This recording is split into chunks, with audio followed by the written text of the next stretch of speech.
ನನ್ನ ಹೆಸರು ವೈಷ್ಣವಿ ನಾಗರಾಜ್ ಹೊಸಳ್ಳಿ. ನಾನು 8ನೇ ತರಗತಿಯಲ್ಲಿ ಓದುತ್ತಿದ್ದೇನೆ. ನಮ್ಮ ಶಾಲೆಯ ಹೆಸರು SPBMD ಹೈಸ್ಕೂಲ್ ಶಿಗ್ಗಾಂವ್. ನನ್ನ ಹೆಸರು ತನಿಯಾ ಗಂಗೆ. ನಾನು 8ನೇ ತರಗತಿಯ ವಿದ್ಯಾರ್ಥಿ. ನಮ್ಮ ಶಾಲೆಯ ಹೆಸರು SPBMD ಹೈಸ್ಕೂಲ್. ನಾವು ಸ್ವಯಂ ಚಾಲಿತ ಬೀದಿ ದೀಪಗಳು ಎನ್ನುವಂತಹ ಮಾದರಿಯನ್ನು ಮಾಡುತ್ತಿದ್ದೇವೆ. ವಿಷಯ ಶಕ್ತಿ ಸಂರಕ್ಷಣೆ.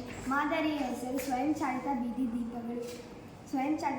ದೀಪಗಳು. ಮಾಡಲು ಬಳಸಿದ ಸಾಮಗ್ರಿಗಳು ICC 3x5, LED bulb, resistor, capacitor, LDR.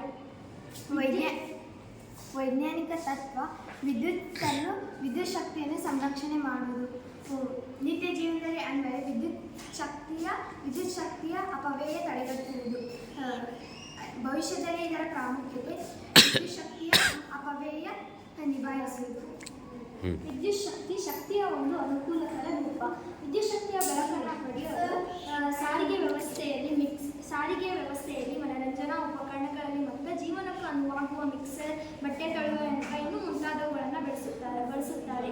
ಹೆಚ್ಚುತ್ತಿರುವ ಜನಸಂಖ್ಯೆ ಮತ್ತು ವಿದ್ಯುತ್ತನ್ನು ಹೆಚ್ಚು ಬಳಸೋದ್ರಿಂದ ಅಭಾವ ಉಂಟಾಗುತ್ತದೆ. ಈ ಅಭಾವವನ್ನು ಕಡಿಮೆಗೊಳಿಸೋಕೆ ಇಂತಹ ಒಂದು ಸಾಮಾನ್ಯ ತಂತ್ರಜ್ಞಾನವನ್ನು ಬಳಸಬೇಕು.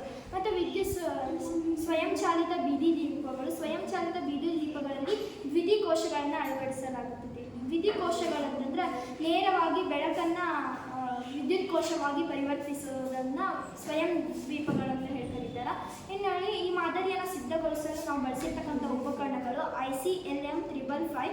ಬೆಳಕಿನ ಕಿರಣಗಳು LDRನ ಮೇಲೆ ಬಿದ್ದಾಗ ಅಡೆತಡೆ ಉಂಟಾಗಿ ವಿದ್ಯುತ್ ರೋಧ ಹೆಚ್ಚಾಗುತ್ತದೆ. ಇದರಿಂದ ವೋಲ್ಟೇಜ್ ಏನಾಗ್ತದೆ, 0 ವೋಲ್ಟೇಜ್ ಆಗಿ ದೀಪಗಳು ಆರೋಗ್ತವೆ. ಕತ್ತಲೆ ಆದಾಗ LDRನ ಮೇಲೆ ಬೆಳಕು ಬೀಳೋದು ನಿಲ್ತದೆ. ಮತ್ತು ಕತ್ತಲೆ ಆದಾಗ ದೀಪಗಳು ಆರೋಗ್ತವೆ. ಬೆಳಕಿದ್ದಾಗ ತನ್ನಿಂದ ತಾನೇ ದೀಪಗಳು ಉರಿಯಲಾರಂಭಿಸುತ್ತವೆ. ಉಪಸಂಹಾರ ಈ ರೀತಿ ಅಂದರೆ ಸ್ವಯಂಚಾಲಿತ